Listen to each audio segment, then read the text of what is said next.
In a flash, everything changed when I heard my husband's angry voice on the phone. He yelled, "Why do you always fall apart when I need you?" He didn't seem to care that I was in the hospital because our baby was in danger. He complained about being hungry and waiting for my cooking while I was stuck in the hospital. He said he'd had enough and was going out to eat with his parents, leaving me to figure out how to get home on my own. His anger made me feel even worse, especially because I was scared for our unborn baby and worried that I couldn't protect them. I used to be a dedicated cosmetic salesperson known for my hard work and success. I had many awards and loved my job. Meeting my husband felt like a dream come true, and our relationship quickly turned into marriage. When I found out I was pregnant, I had to make a tough choice. Leave my job to avoid the risk of miscarriage, thinking about what was best for our family's future. As my pregnancy progressed, my husband's support seemed to disappear. What used to be excitement turned into frustration. Simple tasks became overwhelming for me, and I struggled to meet his expectations. He would ask, "Where's my lunch?" and then criticize the simple sandwiches I made, saying I couldn't handle smells. He dismissed my difficulties with, "Pregnancy is not an illness," making me feel alone in my struggles. This was so different from the man I had fallen in love with. He stopped coming to doctor's visits and showed less concern for the household chores that were becoming too much for me. Our home, once filled with love and respect, felt like a constant battle as I tried to protect both myself and our baby. I hoped that we'd eventually find our way back to understanding each other. Maybe he's just tired and stressed from mentoring a new person at work. I kept telling myself that once the baby is here, his busy schedule will ease up and we'll settle into a good routine as a family. I reassured myself, whispering "okay," while gently touching my growing belly, trying to stay positive despite the challenges with my changing body and our strained relationship.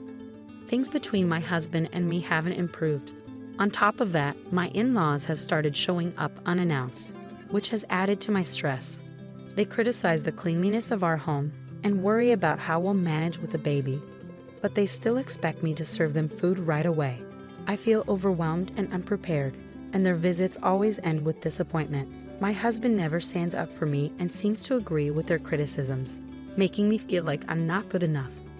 One day, while heavily pregnant and sent out to buy groceries, I collapsed from exhaustion. I woke up in the hospital, having passed out from overdoing it, but thankfully, our baby was fine.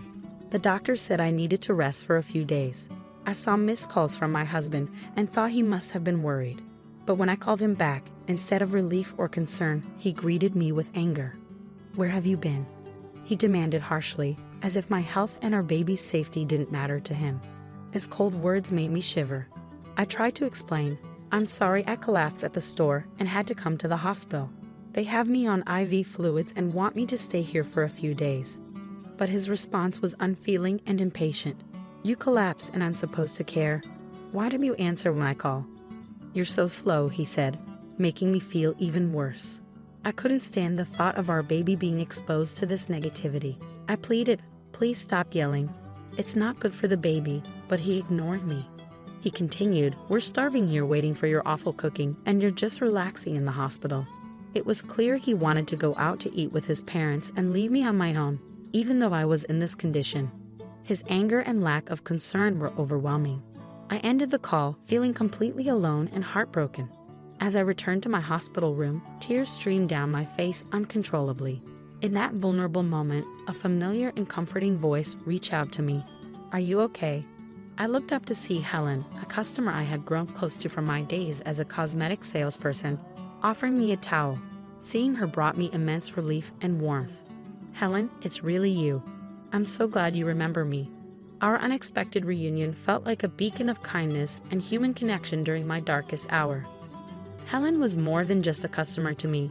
After a tough divorce, she had lost her confidence and stopped wearing makeup altogether. I remember approaching her at the cosmetics counter and offering to help her try some makeup. The change in her wasn't just physical. It was a boost to her self-esteem and a step toward emotional healing. Over time, Helen became a friend, not just a client. But then, 5 years before I left my job, Helen stopped coming in, and I often wondered what had happened to her. Now, here she was, providing support when I needed it the most. "I had been hoping to reconnect with you, Helen," I said. "I was surprised to find out you had left your old job when I went looking for you." "I'm sorry for just showing up out of the blue," she replied.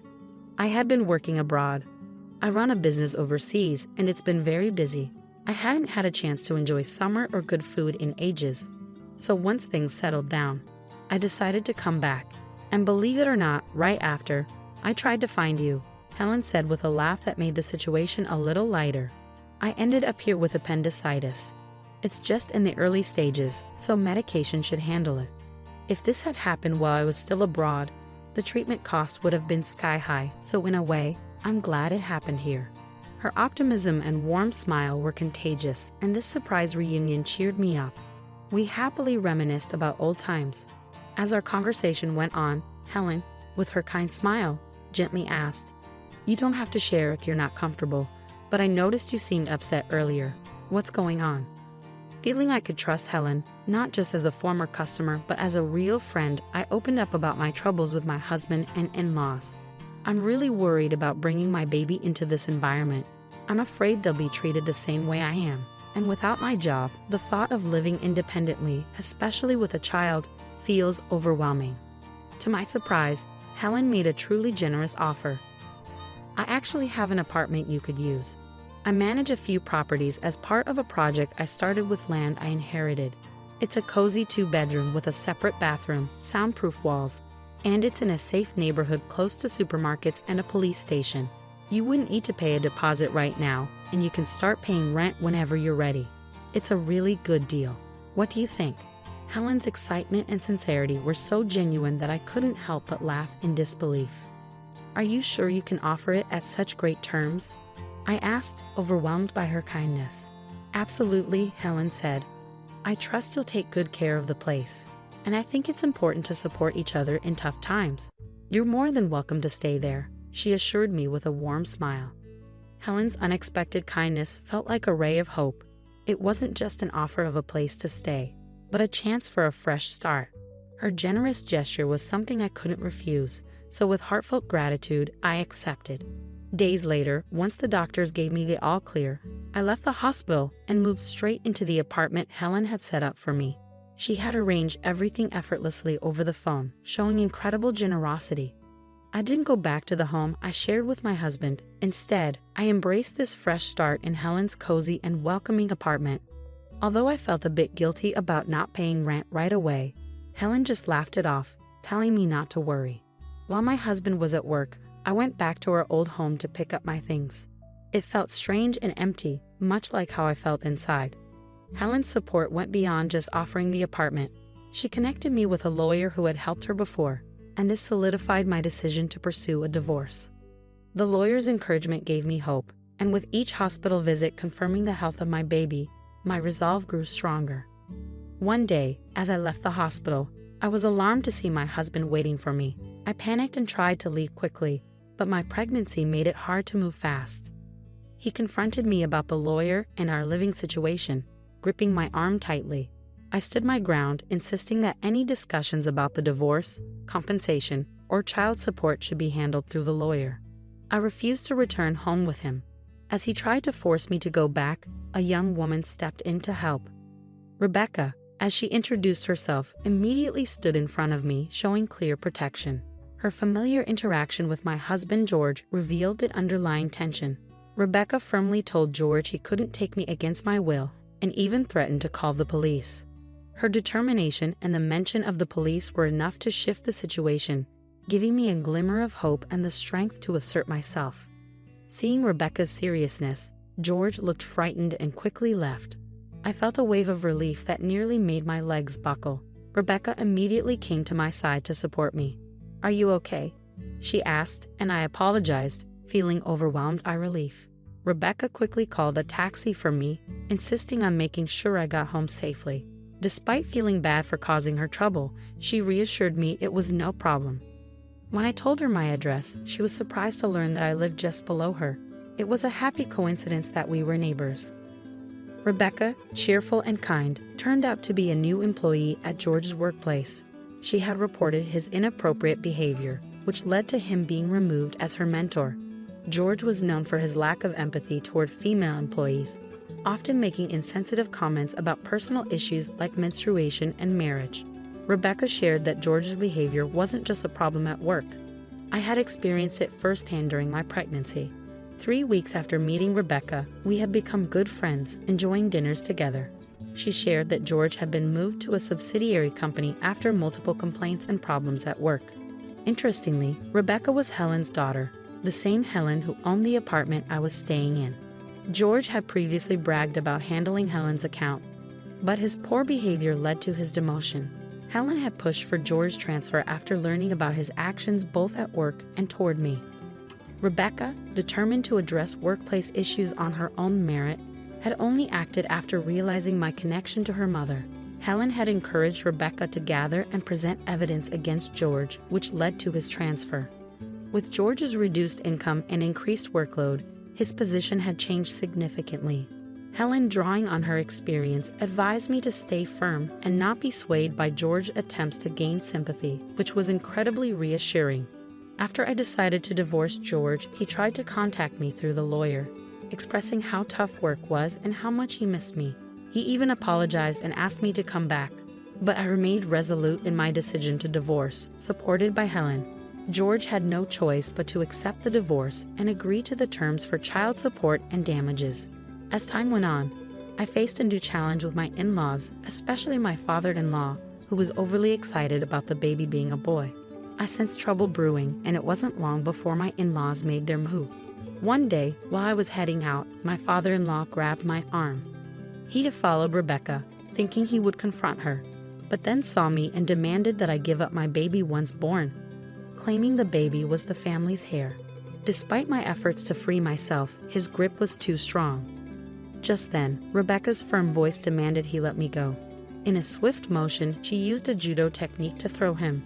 Rebecca, a top-ranked judoka with national titles, had mastered judo to protect herself and her mother during difficult times. She confronted my father-in-law, criticizing him for ignoring George's actions and trying to interfere in my life. She defended my right to start over and made it clear that their meddling was unacceptable. The sound of approaching sirens revealed that Rebecca had called for help before coming to my rescue. My mother-in-law, who had been waiting in a nearby car, watched quietly as the police arrived and took both her and my father-in-law away. My father-in-law was arrested, and after some reflection, my mother-in-law decided to divorce him and start a new life in the countryside. George tried to persuade his mother to let him come with her, saying he was fed up with his job and the family drama, but she firmly rejected him. Through the lawyer, my mother-in-law sent her apologies and left some money as a gesture of goodwill. Helen explained that it's common for people to feel lost after leaving a marriage and that the money was likely her way of apologizing and supporting my son's future. I was surprised by her support, given her past behavior, but grateful for her attempt to make amends. After finalizing the divorce, I gave birth to a healthy baby boy. My mother-in-law chose to live in the countryside, preferring solitude over staying with George.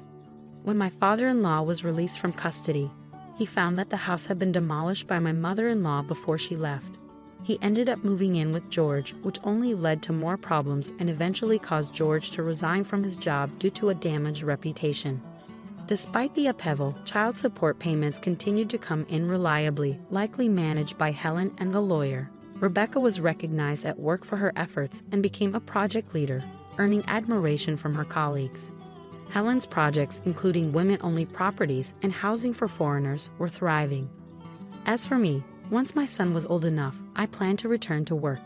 Helen had offered me a position at a new high-end cosmetics store she was opening. She continued to support me and showed affection for my son, as if he were her own grandchild. Rebecca also made time to visit us. Both of them reminded me of the strength and kindness that had carried me through the toughest times. I was determined to be as strong and protective of my son as these incredible women had been for me. Get out! My mother-in-law, Catherine's harsh words hit me like a cold wind when it was decided that my husband would be sent to work in another country. Catherine took our house away from me and my little girl. With no place to go, I ended up in the park, holding my 2-year-old daughter, feeling lost and unsure of what to do next. Suddenly, police officers surrounded us. "Please come with us to the station," they said as rain poured down, making me shiver from the cold. Reluctantly, I followed them to the police station. There, I was surprised to see someone unexpected waiting for me. My name is Emma, and I'm turning 35 this year. I met my husband Bob at work, and after dating for a year, we got married. When we had our daughter Lily 2 years ago, I stopped working. Now, I live with Bob, Lily, and my mother-in-law, Catherine. We used to rent a place, but after Catherine's husband passed away and she started having trouble with her knees, we decided to live together and bought a new apartment. We thought it would be best to live somewhere with good transportation access because of Catherine's knees. Buying an apartment was cheaper than a house at the time, and it has an elevator, which makes life easier. Catherine also preferred the apartment, so we made a down payment and took out a 35-year loan. Bob's job often requires him to travel or relocate, but since we bought the apartment, we were told he wouldn't be transferred for a while. However, he travels for work more than other employees, about once a week to other states. Having a 2-year-old daughter, I feel really stressed when my husband Bob goes on his business trips. At first, my mother-in-law Catherine was helpful, but now she doesn't help with taking care of our daughter at all. Instead, she makes more work for me. For example, she eats and leaves her dirty dishes lying around, and she doesn't rinse cooking utensils after using them. I'm often busy with our daughter, so by the time I notice, the food is stuck to the dishes, making them hard to clean. Even when I ask her to at least rinse them, she just says sorry and promises to do better next time, but she doesn't. I notice that she rinses the dishes when my husband is around, but not when I'm alone. This made me think that Catherine is intentionally making things difficult for me. Sometimes, when she asks if I need anything from the store and I say no, she later tells me she actually needed something, which happens a lot. I used to try to help Catherine a lot because of her bad knees, but now I'm feeling less inclined to do so because of her behavior. I thought about talking to my husband Bob about it, but he's already stressed from work, so I didn't want to add to his worries. Catherine's behavior started soon after we moved in together, and it's been going on for years now. When I talked to a friend about it, she said it sounds like Catherine is bullying me and suggested I talk to Bob about it. But I worry that if I do, Catherine, who doesn't have any other family, might end up in a care facility. So I thought it might be better to just deal with it. However, one day, something happened that made me reconsider. That day, I planned to drop off my daughter Lily at my parents' house. They love having Lily over for sleepovers. Thanks for always bringing Lily. We love having her here. Why do you stay over sometimes too? My mom suggested. I'd love to, but I'm worried about leaving Catherine alone. I'll head home. Just don't spoil Lily with too many toys, I replied. After a nice chat, I left and headed back to our apartment where Catherine was waiting. When I got back, I realized I had forgotten my keys inside.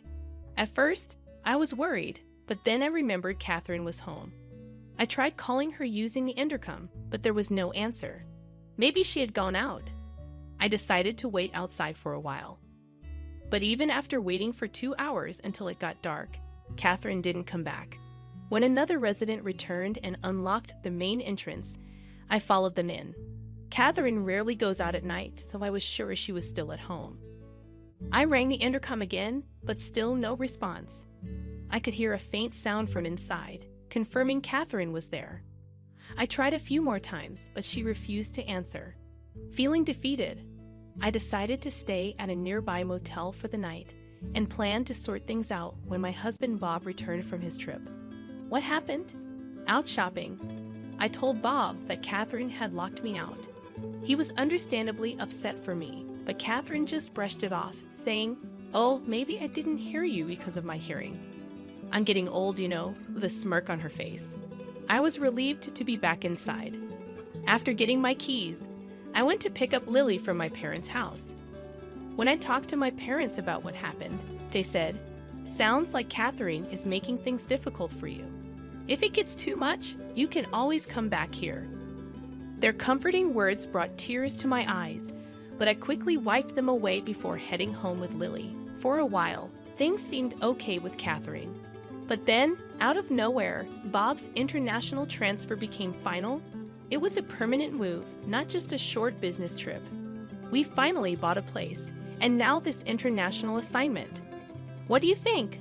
Bob asked me. I think it's best for you and Lily to stay in the US, I replied. But when he asked if I could handle living with my mom, I hesitated. Thinking about the potential stress it could cause Lily, I decided it would be better for us to stay in the US. After we made that decision, Bob had to leave for Europe. Although he was worried about us, he was really busy with work, so it was just me, Lily, and Catherine at home. But things quickly went downhill once Bob left for Europe. Catherine's attitude completely changed. On a stormy day when it wasn't safe to go outside, Catherine dropped a bombshell on me. Now that Bob's gone, wouldn't it be better if you and Lily move out? She said. Excuse me? What do you mean? I asked, shocked. Just what I said. I'll take over from here.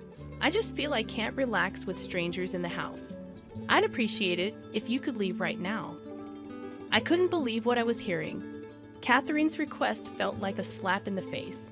Despite not being blood relatives, I had always treated her like family and tried my best to make our living situation comfortable. But to Catherine, it seemed like we were just unwanted guests. As I contemplated gathering our belongings and returning to my parents' place, Catherine uttered, "Instead of wasting time, why don't you just leave?" Before I could react, Lily and I found ourselves standing outside, still in our everyday clothes, evicted from our own home. No matter how hard I knocked on the door, Catherine refused to let us back in. Lost and bewildered, I carried Lily through the pouring rain to a nearby park. Thankfully, there was a shelter there that provided some relief from the rain. Ideally, I would have checked into a motel or gone back to my parents' house. But I had left my wallet and phone inside. Feeling helpless, I sat in the park, trying to figure out what to do next. Time seemed to blur as the rain continued to pour down. Exhausted and cold, I started to drift off to sleep despite the darkness and biting cold. I worried about Lily catching a cold. As terrible as it seemed, the only option I could think of was to walk to my parents' house, even though it would take 3 hours. As I sat there pondering our predicament, I noticed 2 faint lights in the distance coming closer. Due to the rain, it was hard to see clearly, but I could make out that they were from 2 police officers. I thought maybe they could offer some assistance, but before I could approach them, one of the officers called out to me. "Are you Emma? And is this little one Lily?" the officer asked. Surprised by their recognition, I weakly replied, "Yes, that's us." "Please come to the station with us," the officer said. "Why, the police station?" I asked, feeling puzzled. Wondering if something was wrong, Lily and I followed the officer's instructions and got into the patrol car. We were shivering from being out in the rain for so long, but the officers had brought large towels to help keep us warm. "You might need these. We've got some spare clothes back at the station for you," they said kindly.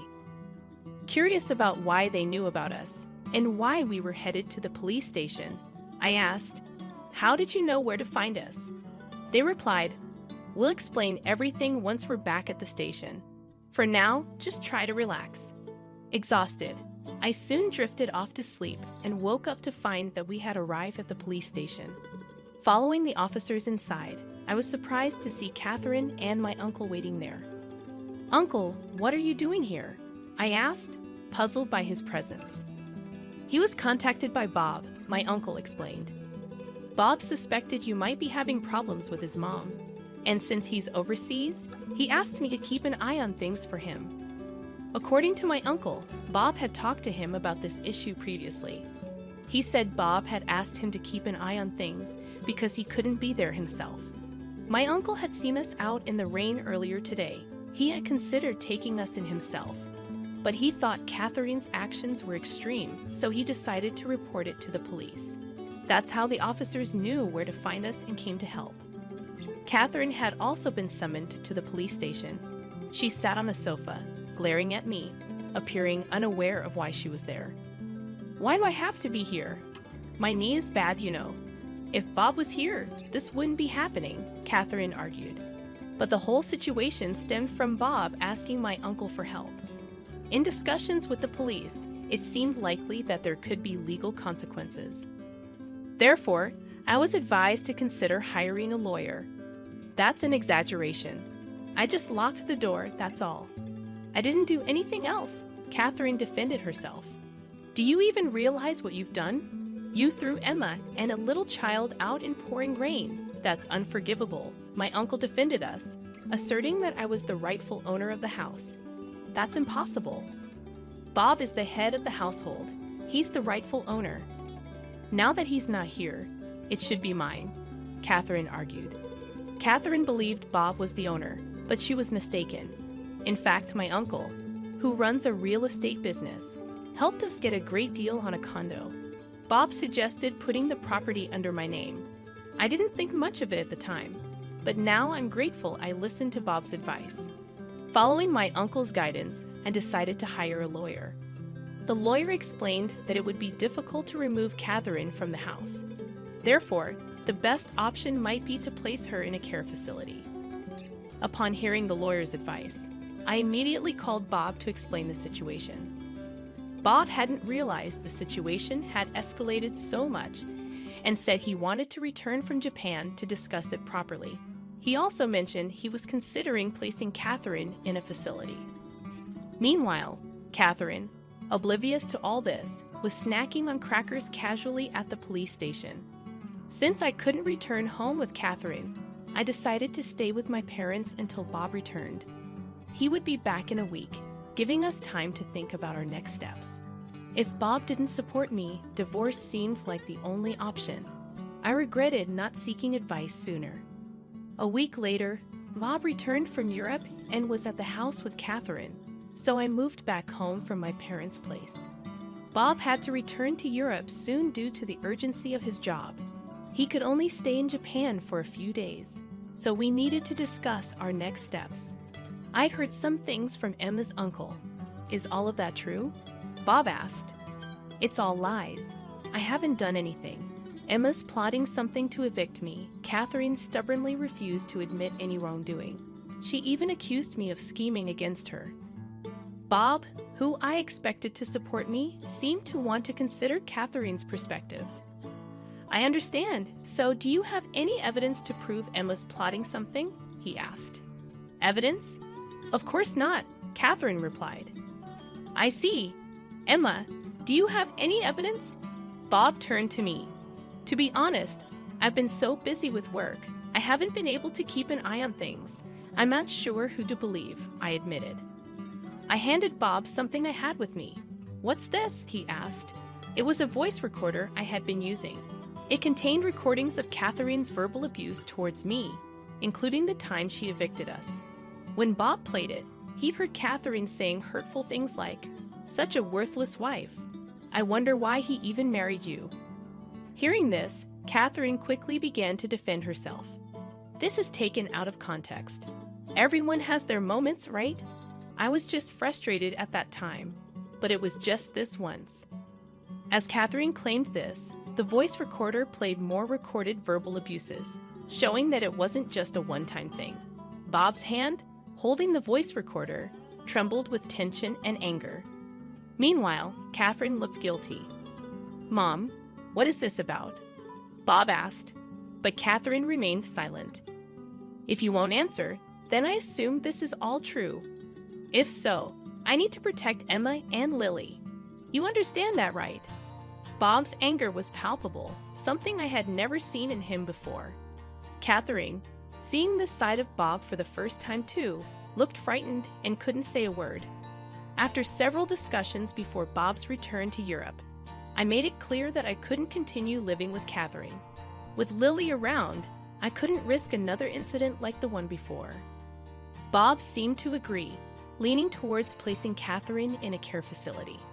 However, Catherine strongly opposed the idea, making the discussions more complicated.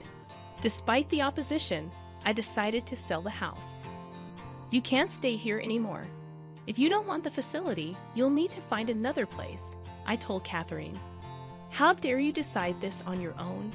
I won't allow you to sell the house." Catherine resisted the idea, but it was a difficult request to ignore. Lily and I had already decided to move to Europe. Bob regretted not being more present for his family and wanted to be there for us moving forward. Although I was hesitant about living abroad, knowing Bob would be with us reassured me. Plus, Lily is only 2, and it would be beneficial for her to learn and grow in Europe. Therefore, selling the condo, which still had a mortgage, was the only viable option. If we left it as it was, Catherine would have to cover the mortgage, but her fixed income wouldn't suffice. Given her future prospects, it was crucial for someone to assist her. Despite our efforts, Catherine refused to move into a facility voluntarily. So we had no choice but to arrange for her to be placed there forcefully. I'm sorry, but I have to head back to Europe. Could you handle any necessary procedures here? Bob asked before leaving. With the help of others, I managed to finalize Catherine's admission into the facility. The staff there kept me informed about her condition, but unfortunately, she wasn't doing well.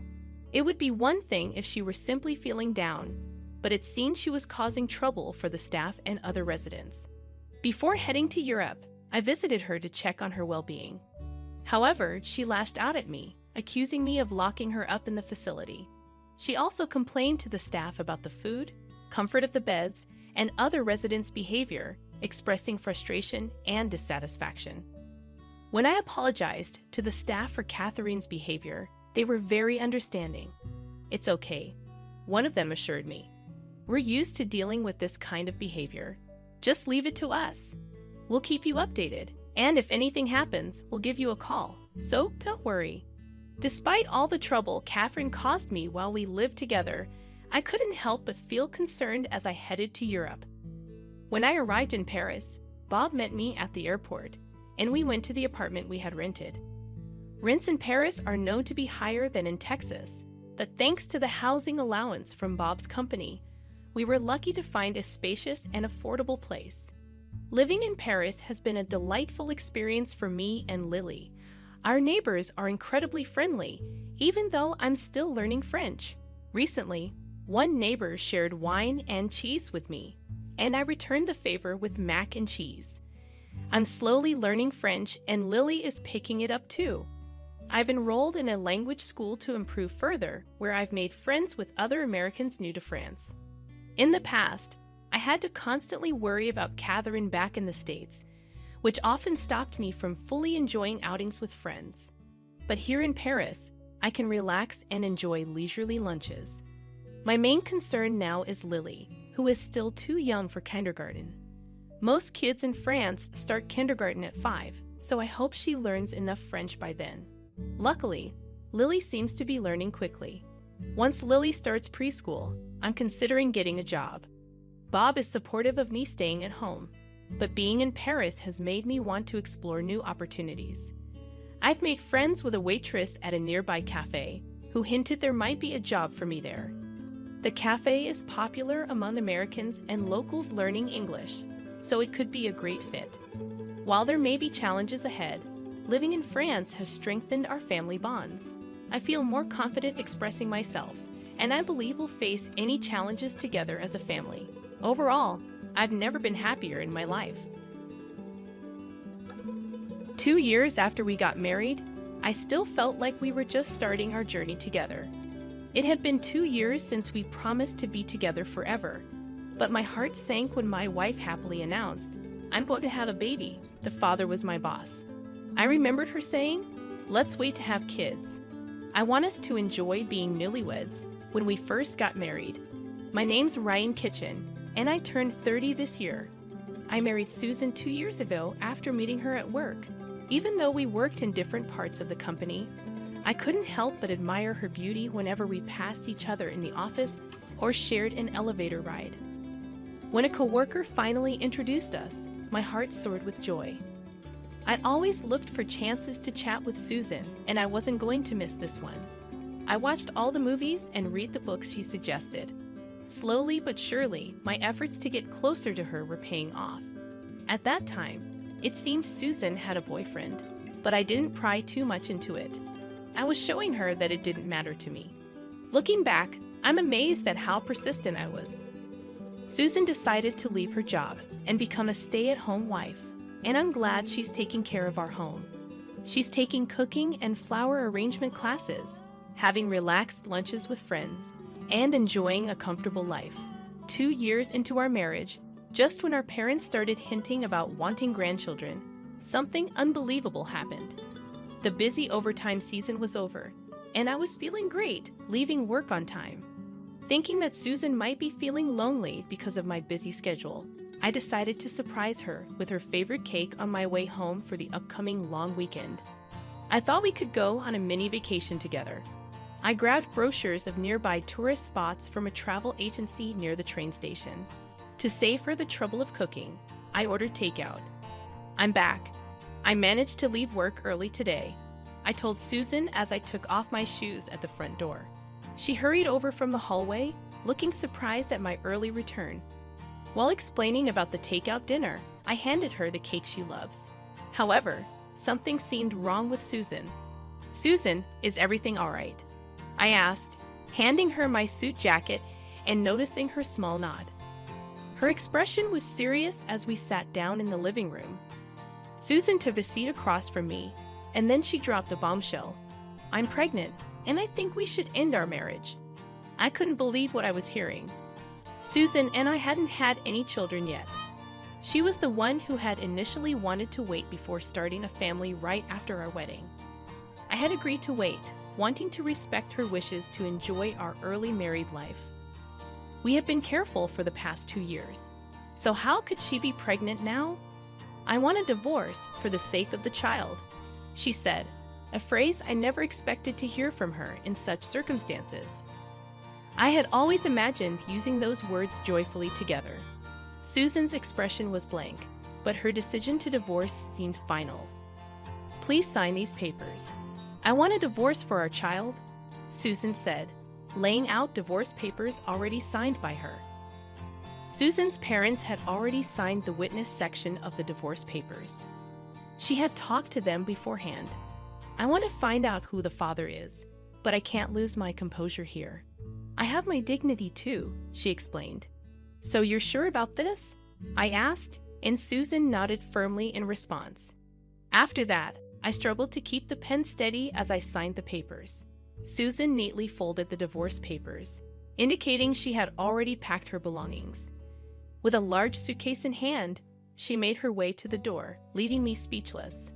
I couldn't find the right words for Susan as she prepared to leave. She didn't look back at me. Her feelings for me were gone, evident from her expression. She disappeared into the fading light, dragging her suitcase behind her. All I could do was watch her leave. That night, I drank alone until I passed out. Waking up in the living room, I realized I had caught a cold. It wasn't just a hangover.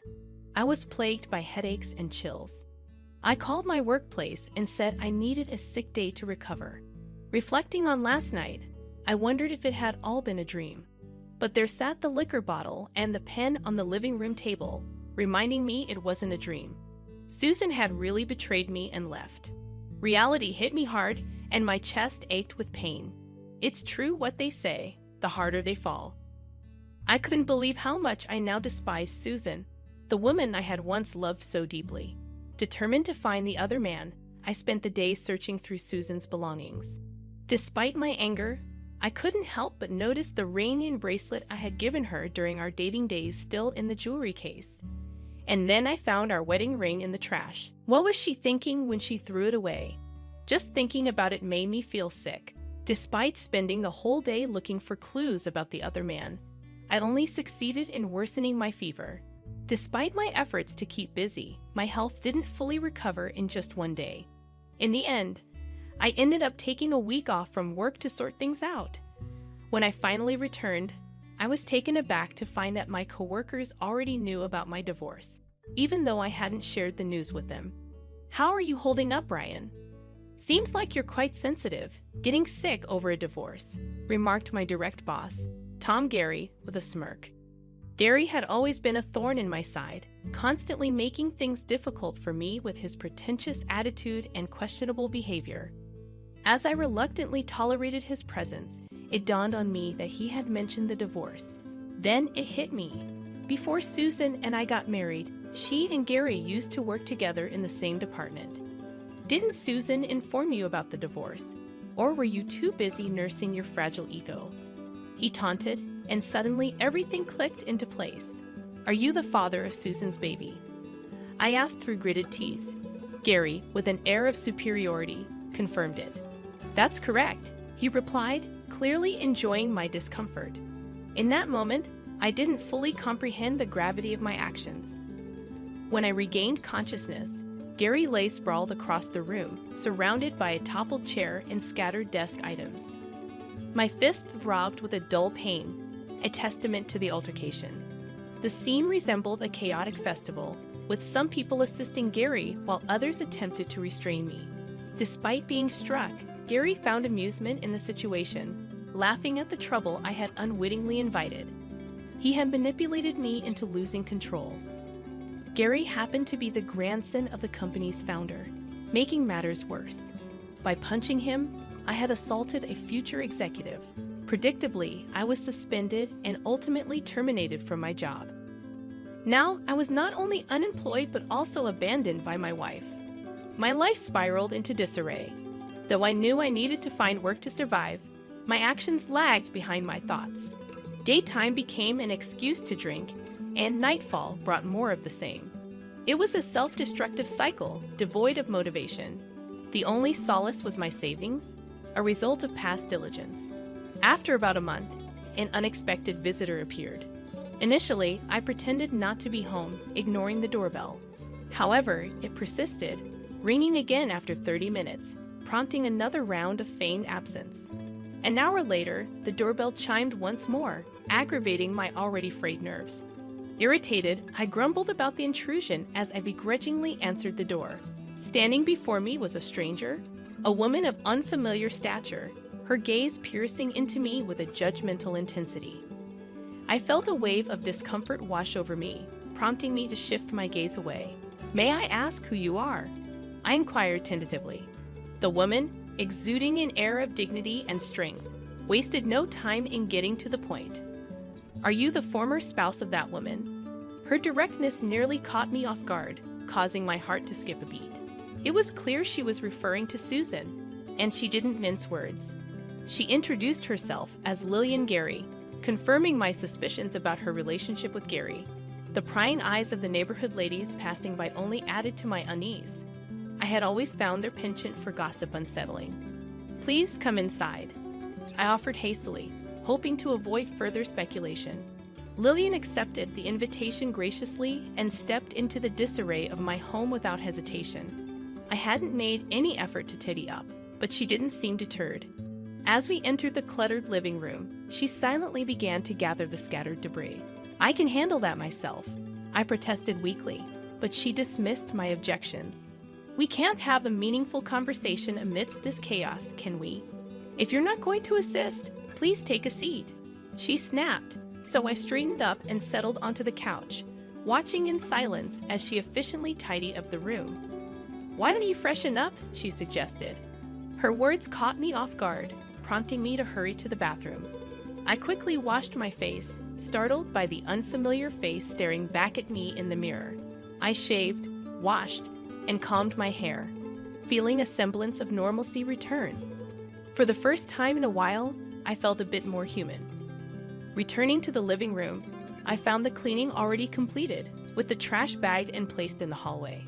"I used your kitchen," Lillian mentioned as she handed me a cup of tea. She seemed surprisingly capable for Gary's wife. "Thank you.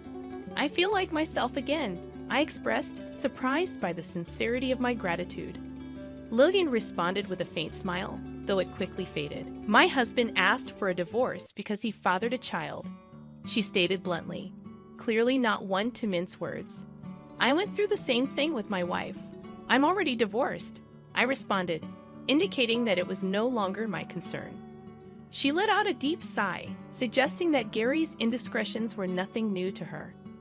Apparently, he had previously settled a scandal involving Susan with money, leading her to immediately marry me as a sign of ending things with Gary. This time, Gary attempted to resolve matters with money again, but Susan refused to budge. From Lillian's tone, It was evident she still harbored feelings for Gary and desired to rid herself of Susan. "So, you want to reconcile with Gary instead of getting a divorce," I summarized, surprised that she could still have feelings for someone who had cheated on her twice with the same woman and had a child with her. Lillian appeared taken aback when I asked if she didn't want a divorce, as if the thought hadn't crossed her mind. "Do you believe it's possible to move forward from this?" I questioned, finding her expressions and demeanor intriguing. I awaited Lillian's response with anticipation. With a slight smile, she simply remarked, "We're still married after all." I'm not sure why, but her words left me feeling defeated. In the end, I asked Lillian to leave, agreeing to revisit the discussion another time. The day following Lily's visit, Gary paid me a visit. It appeared he had been informed by Lillian about her conversation with me the previous day. As a former superior, I ushered him into the living room. Gary glanced around the room and chuckled. "What's amusing?" I inquired. "Lillian's handiwork, isn't it?" Gary replied, a hint of amusement in his voice. I hadn't noticed, but it seemed Lillian's touch was evident in the tidiness of the room. The camaraderie between them grated on my nerves. When I questioned his reason for visiting, Gary disclosed that he had a favor to ask. He wanted me to persuade Lillian to divorce him. His request left me stunned. According to Gary, Lillian is unable to conceive, and he desires an heir. Susan's pregnancy presented a perfect opportunity for him. He offered me a bribe to persuade Lillian to agree to a divorce, placing a thick envelope on the table. The sight of him trying to resolve everything with money sickened me. "I want children, something Lillian can't provide," he stated, pushing my patience to its limit. I grabbed him by the collar, but he continued laughing, seemingly confident he wouldn't be struck again. Just as I prepared to swing my fist, a soft hand intercepted my raised arm. "Is my husband worth hitting?" Lillian's voice cut through the tension as she entered the room. "You left the front door wide open." "That's careless," she scolded me, causing me to release my grip on Gary. "Okay," I muttered, feeling the momentum drain from my confrontation. "So you desire a child." Lillian murmured, her gaze fixed on Gary, who nodded in agreement. From her back, she produced divorce papers. "Are you satisfied now?" she asked, offering the papers to Gary with a stunningly beautiful yet unsettling smile. As Gary accepted the papers, his fingers brushed lightly against her hand, leaving me with a sense of intrusion. I quickly averted my gaze, feeling as though I had witnessed something private. "Thank you," Gary muttered before swiftly exiting. "We're enemies now, aren't we, Gary?" Lillian waved without turning back, indicating that he had accepted her declaration of war. Once Gary disappeared from view, Lillian turned her attention back to me. "Shall we nurse our wounds together? But first, let's seek our revenge," she proposed. We both decided to separately demand compensation from Gary and Susan. Knowing their wealth, we anticipated they would comply with our demands regardless of the amount. I instructed my lawyer to handle all proceedings simultaneously, driven by my desire to see them suffer, even if just a little. This retaliation would be child's play, a small taste of payback. After making our demands, Susan finally appeared, tears streaming down her face. It seemed Gary would pay his share, but he refused to cover Susan's portion. While this was expected given their unmarried status, there seemed to be more to the situation. During a meeting involving the four of us, Gary attempted to shift blame onto me for Susan's infidelity, citing my busy work schedule as the cause of her loneliness. "You're quite the master of deception, aren't you? But your tricks won't work on me," I retorted. Lillian then produced a report from Gary's private investigation, commissioned by his parents. It revealed that Susan and Gary had been involved prior to my marriage to her, and Susan had accepted a settlement to end their relationship. However, their affair had continued clandestinely.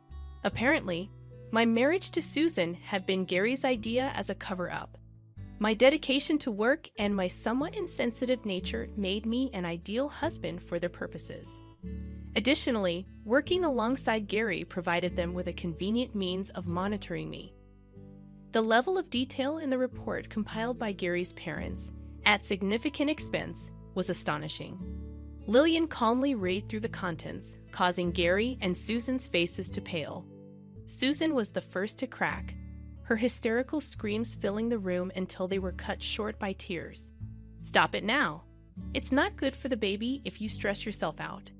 We reprimanded her, prompting Susan to flinch. Under the weight of Lillian's icy gaze, Susan fainted on the spot. Gary, in a panic, rushed to her side, cradling her in his arms. Lillian's smile hinted at her surrender. "That's a pity. I believe Lillian truly loves Gary. Love and hate are two sides of the same coin. The deeper the love, the deeper the hate," she mused. It seemed Gary understood this too. In the end, I played no part in the discussion, as Lillian dominated the conversation. As the meeting concluded, Lillian laughed at me, saying, "That's it." Afterwards, news of my divorce spread throughout the workplace, as I had disclosed it to my colleagues. Despite the company's attempts to keep it under wraps, it was too late. Gary found himself sidelined at work and estranged from his family. Susan, now remarried, struggled with issues involving her in-laws. Gary's parents, who favored Lillian, treated Susan poorly, having driven Lillian away. Once all the alimony and other matters were settled, I invited Lillian for coffee. She shared her current situation, working at a friend's company while living independently. "I can't have children, so I need to be self-sufficient," she explained. Seeing her speak with such sincerity eased my fears. "I don't agree with your reason for independence," I admitted, surprising both of us with my firmness. I noticed she still wore her wedding ring, a reminder of Gary. Summoning my courage, I expressed my feelings, asking her to wait until I found a job. "I hope to become your partner," I confessed. Lillian seemed taken aback at first, but then chuckled, acknowledging her complexity. "I know I can be difficult," she admitted. "I'm well aware," I replied, gently tracing the back of her hand with my finger. It seemed she was letting go of her past as she removed her ring. Then she lightly touched my hand, her affectionate gesture filling me with warmth. "I'll make you happy, so please wait," Lillian explained, her laughter brimming with joy. In that moment, I vowed to protect her smile forever. As the video concluded, I reflected on our journey together, eager for the future. What did you think? Subscribing to the channel will encourage us to produce more.